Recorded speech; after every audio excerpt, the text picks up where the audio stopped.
Hey everybody, how's it going? The Artbook35 here, and welcome back to Let's Play with Clay. And yes, this is a time-lapse of me building a bunny's head, because this is where Percy's replacement is going to live. Percy 2.0. I'm not going to name him Percy 2.0, but this is where he will live.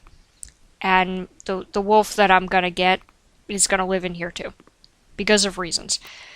So anyways, I decided not to be on Facecam and not do commentary with this episode because I was a little, I don't know, I felt kind of weird after the Facecam from the last episode. I just felt really weird about it, and I think I need to, compose myself and warm up to it again because I'm not used to doing that with a series and it feels kind of weird.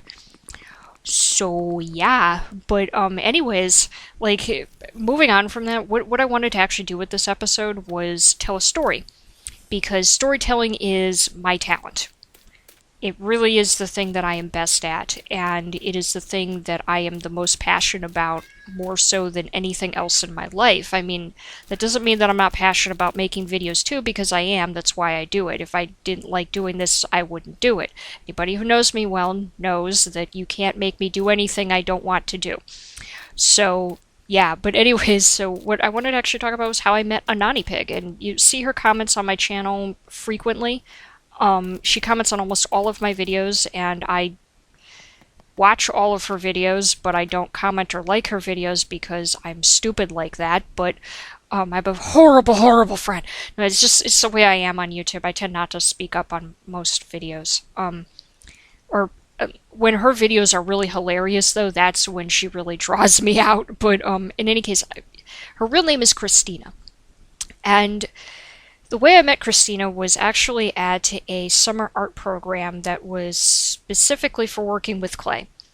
And I don't remember which one of my parents enrolled me in this program. I think it was my father, but it could have been my mom. It could have been both of them, but probably my mother, because she was the one who had enrolled me in an art program at Wesleyan Potters in Middletown, Connecticut when I was a kid. I don't know why I needed to give you so much information there, but whatever.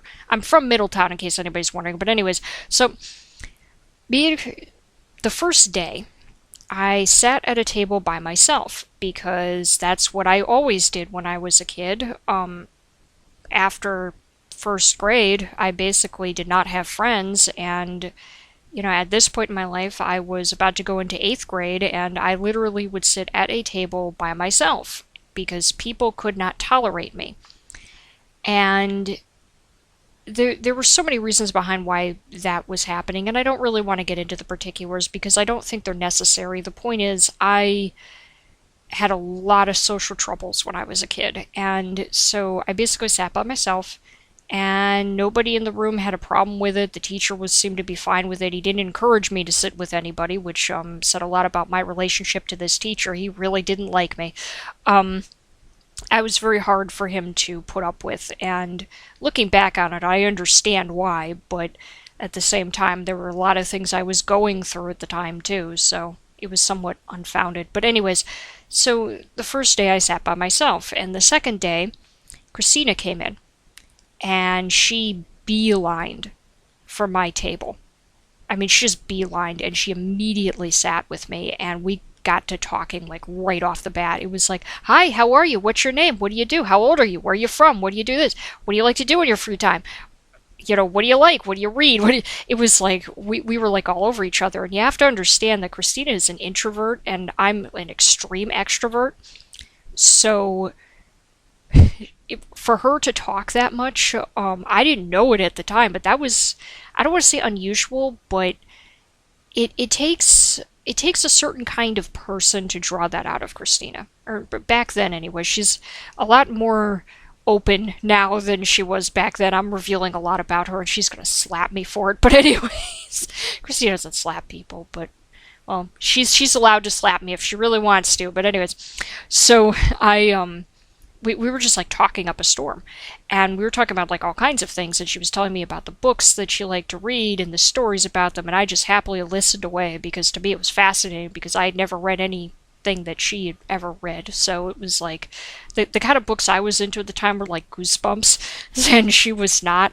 She was more into like Lord of the Rings, Harry Potter, and like every other kind of fantasy book that you could ever fall over in a bookstore. So very, very, very different taste in literature, and to this day, still the same different taste in literature. But anyways, so what we did was we kept making these little sculptures for each other, and it was hilarious because you would have thought that she and I had been friends for like a decade, given how we were like just automatically making stuff for each other. And it was funny because it was like she'd just give me a thing. She's like, "I made this for you," and I'm like, "Okay," and then I'd make something for her, and it was cute. And unfortunately, a lot of the stuff that she made for me got lost in the many times that I've had to move, and that made me very angry because those things were very precious. And I think I have at least like one thing left, like one of the vampires that she made for me. Shut up. It was awesome. Okay, I know it doesn't make any sense in context, but yes, she made me a vampire. Anyways, so I think I still have at least one of the vampire characters that she made for me, and I don't remember what I made her. And I don't know why I don't remember what I made her, but I don't remember. But anyways, so we were making these things for each other, and it was so much fun. And there was a point in time when the teacher had actually encouraged Christina to sit somewhere else, and I don't remember what she said, but she gave him a lot of lip for it. Because it was a very rude thing to say, but also it's like, do you know who you're talking to here? Because, I mean, at the time I didn't know her, but knowing her now, she is not somebody that you want to give lip to.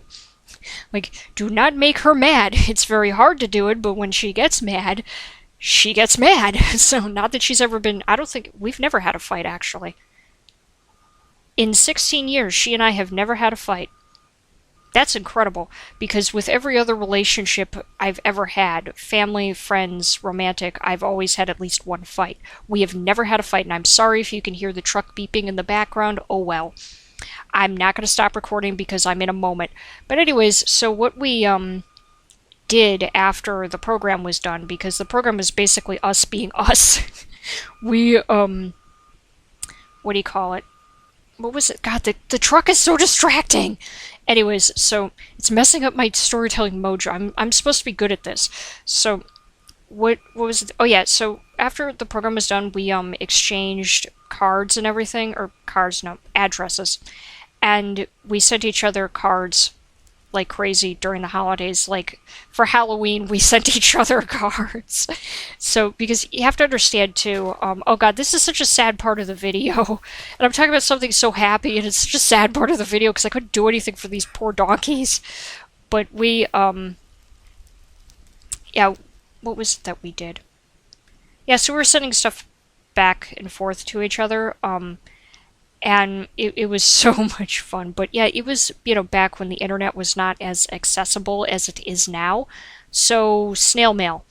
I still snail mail things to people. I don't like to use paper because I like to recycle, but I still snail mail things, and she and I will actually, like, mail stuff to each other from time to time. Typically on holidays, though, like for her birthday, I tend to give her her present in person, because that's the way that I am. I need to look at people in the face, and Christina usually mails stuff to me. Usually, but she does, give me stuff in person too. It's usually when we hang out together. But yeah, so we were basically like friends all through high school. And we didn't hang out as often as you would think we did. We hung out probably like a couple of times a year.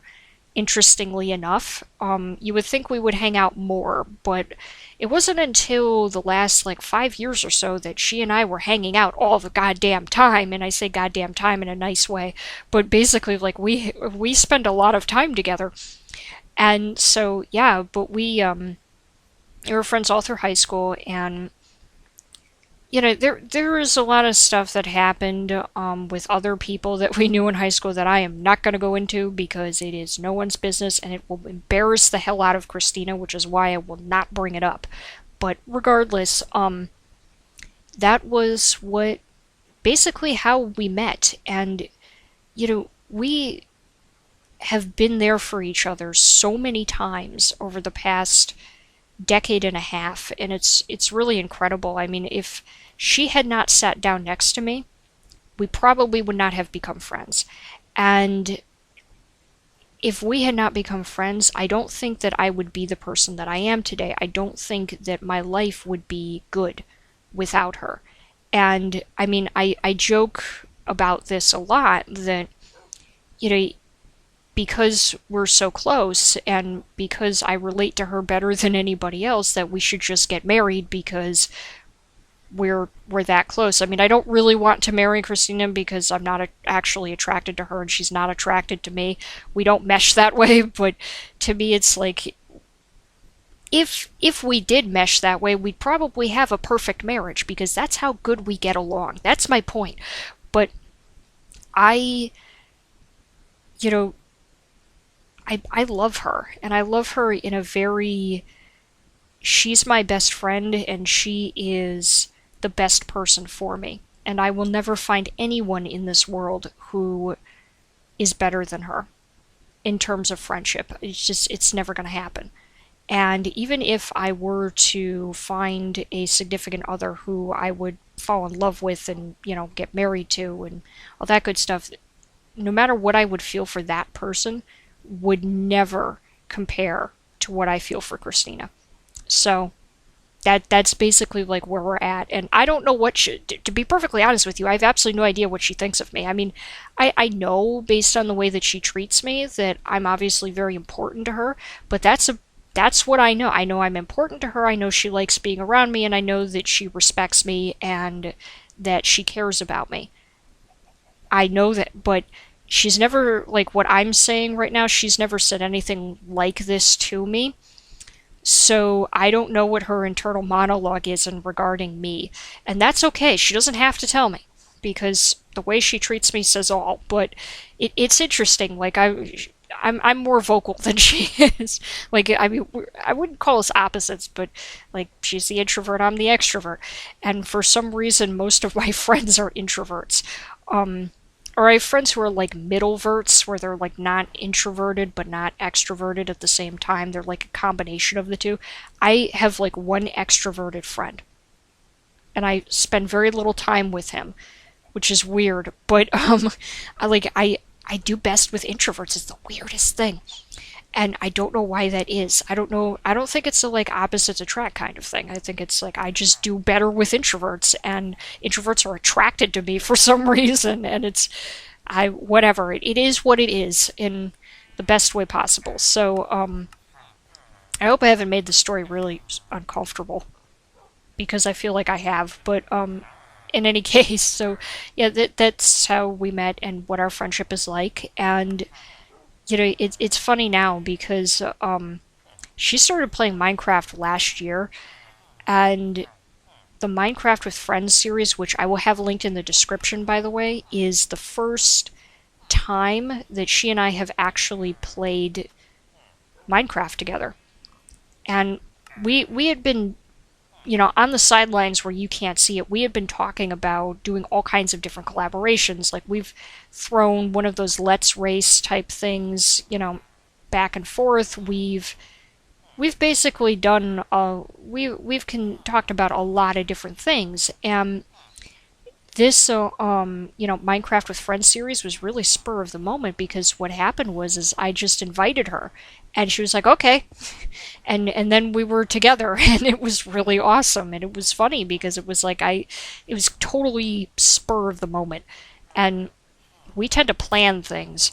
And I mean, we really plan things. Like when we're planning to go somewhere, we work out what time, what day, what we'll be doing beforehand for the most part. But you know, it's funny because there's actually one instance that, you know, sticks out in my mind a lot, where one time we were hanging out, and we typically go to this mall that's near where we live, or lived at the time. And usually what we do when we go to the mall is we get something to eat, and we almost always get something to eat from the exact same place. It's this one of those like American Chinese food type places, and that's where we go.